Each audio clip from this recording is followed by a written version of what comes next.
It really feels like we're living in just a constant state of breaking news, doesn't it? Oh, absolutely. Trying to keep up with everything, Capitol Hill, international stuff. Yeah. It's a lot. It can feel like a full-time job for sure. And that's kind of where we come in, right? Yeah. Instead of chasing every single headline, we, step back, Yeah, try to explore the core of a few key stories, understand what's really significant. exactly. So for this deep dive, we've got, a really interesting mix. We'll look at a Bloomberg report, pretty detailed, on those late-night talks in Congress, President Trump's tax cuts. And then we'll untack some analysis from electoral vote, covers all sorts of things, potential shifts in, like, who's funding elections, some big Supreme Court moves, Right. and even this really head-scratching idea for an immigration reality show. Yeah, that one's something else. So our goal here is really to pull out the essential info from these different sources, connect the dots where maybe they don't seem connected. Right. And give you a clear picture of what's going on and, what it might actually mean.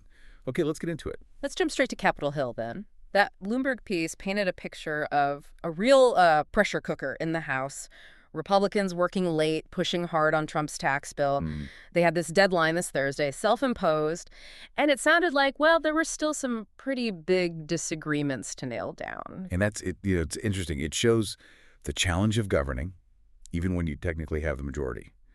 The drive to pass this tax package, it's a huge promise for Trump's economic plan. It's strong in the party. Sure. But, like always with legislation, the details, that's where the friction happens. Speaker Johnson, he sounded optimistic publicly, but yeah, late nights usually mean they're still hashing things out. Absolutely. And Bloomberg pointed to a few key sticking points. SALT, the state and local tax deduction, always a battleground, right? Especially for reps from high-tax states. Always. And debates over maybe tweaking spending on Medicaid or clean energy credits sounded like a real balancing act. It is. And you have to remember the bigger picture, too. This isn't just about extending the 2017 cuts. They were talking new proposals, too, things aimed at voters, like no taxes on tips or on overtime pay. Right, right.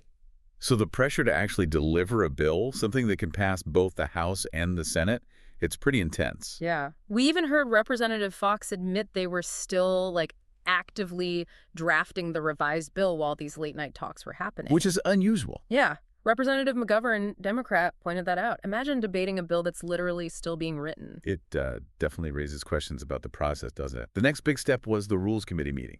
That's the gatekeeper before the House floor. So those late-night deals must have been absolutely critical. Well, Axios had a report, Bloomberg mentioned it, gave us some insight into maybe a SALT compromise. Okay. The idea was maybe raising it to $40,000 a year for incomes up to $500,000.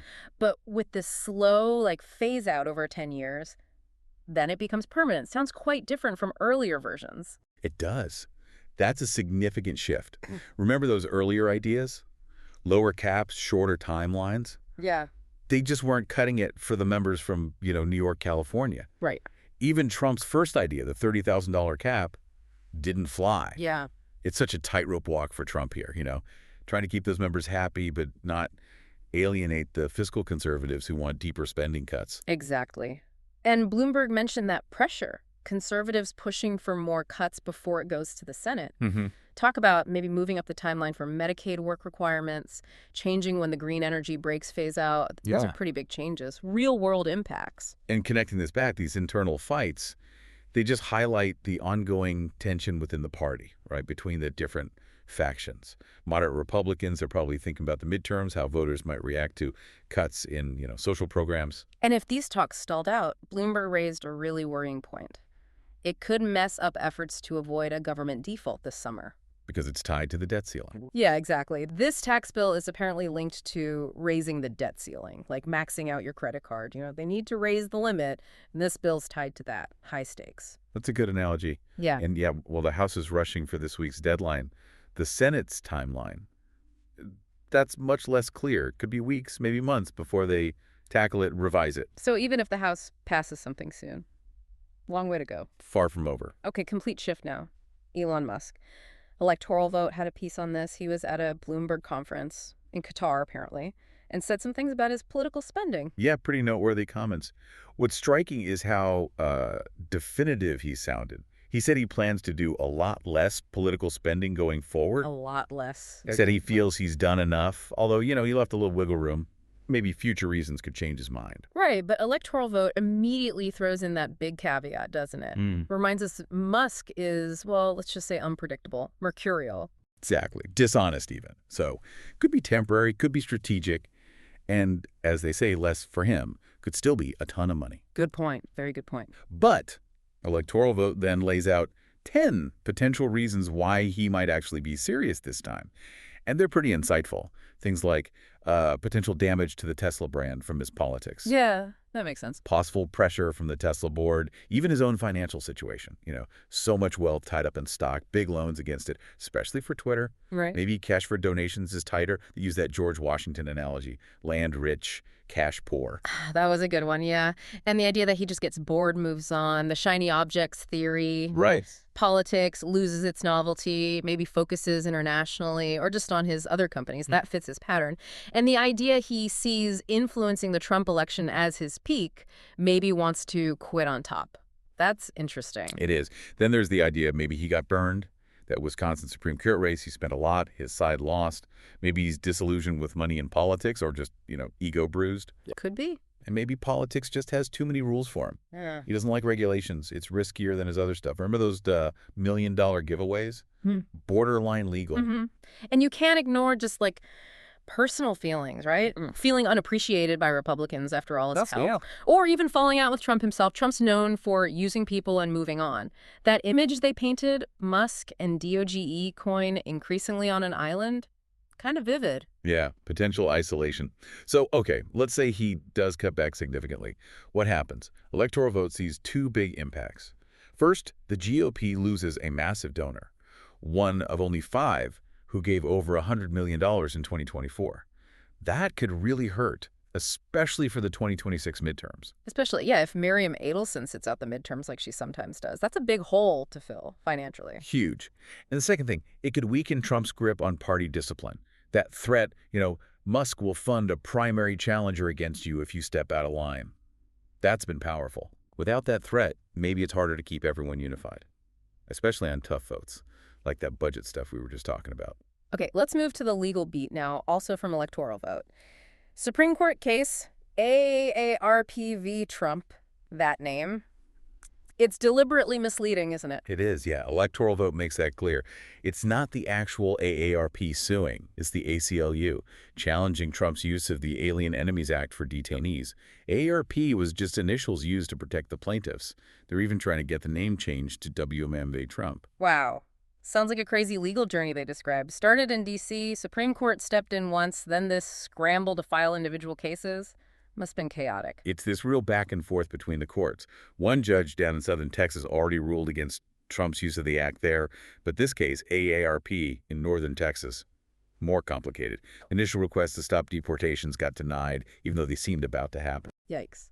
So emergency appeals all the way to SCOTUS.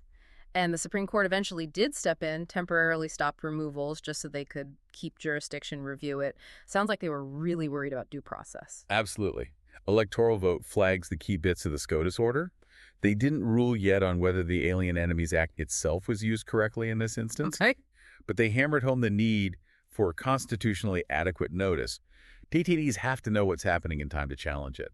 Right. They mentioned that Abrego Garcia case, highlighting the risk of, basically indefinite detention if someone's wrongly deported and can't get back. So due process is critical. Critical. And the court let the detainees proceed as a group, a putative class, just on that notification issue. Think of it like a class action, but specifically for this one legal point about getting proper notice. Yeah. Makes it way more efficient than everyone filing separately on that. Got it.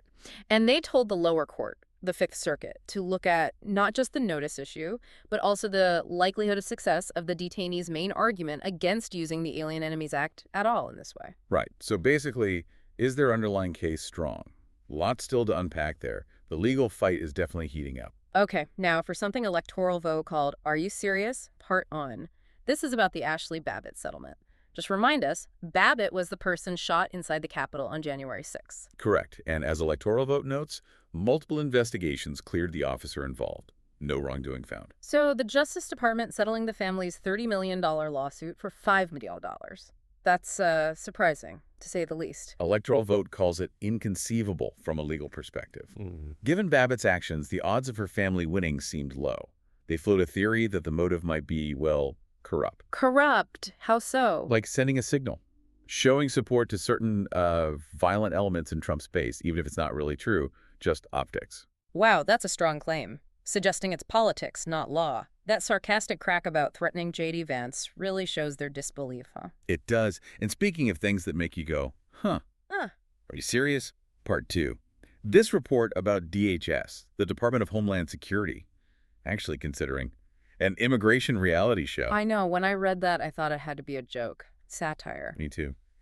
This producer, Rob Warsoff, pitched an amazing race-style competition, immigrants competing for citizenship. It's just bizarre. And DHS didn't just laugh it off. They confirmed they were doing a vetting process. Astonishing, right? Electoral Vote just shreds the idea. 4 big problems. First, the awful optics. Immediately makes you think Hunger Games or something. Totally. Turning a path to citizenship into a game show. Deeply troubling. No matter if the producer calls it a love letter to America. And it completely contradicts the usual messaging, right? Citizenship is this precious thing you earn carefully. This seems to cheapen it.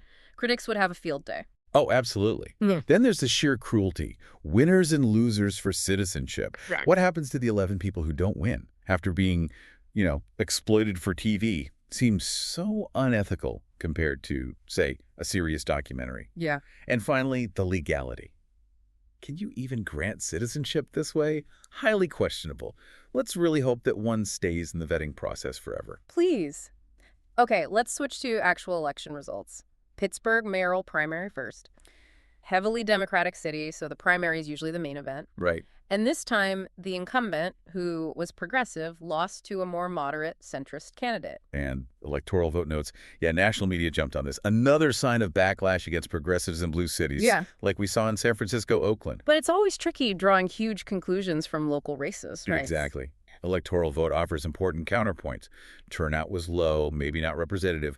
Local stuff probably mattered more, city budget issues, how the incumbent handled tax-exempt groups. Maybe just a throw-the-bums-out feeling. And that local angle, too. The winner's dad was a popular former mayor. Right. Name recognition, maybe some goodwill or sympathy. That stuff counts big in local politics. Yeah. Electoral Vote suggests maybe Pittsburgh is just a center-left city going back to its roots, not some huge rejection of progressivism overall. They use that San Francisco example, a city that's wide blue, but maybe not always deep blue, electing moderates sometimes. Makes sense. Okay, lastly, a foreign election. Romania. Electoral Vote framed this as another case of voters choosing a centrist over a far-right populist, one with links to Putin. Yeah, the election itself sounded like a real soap opera. First round got annulled last year, Russian meddling concerns. Wow. Then the initial frontrunner got barred, charges including fascism.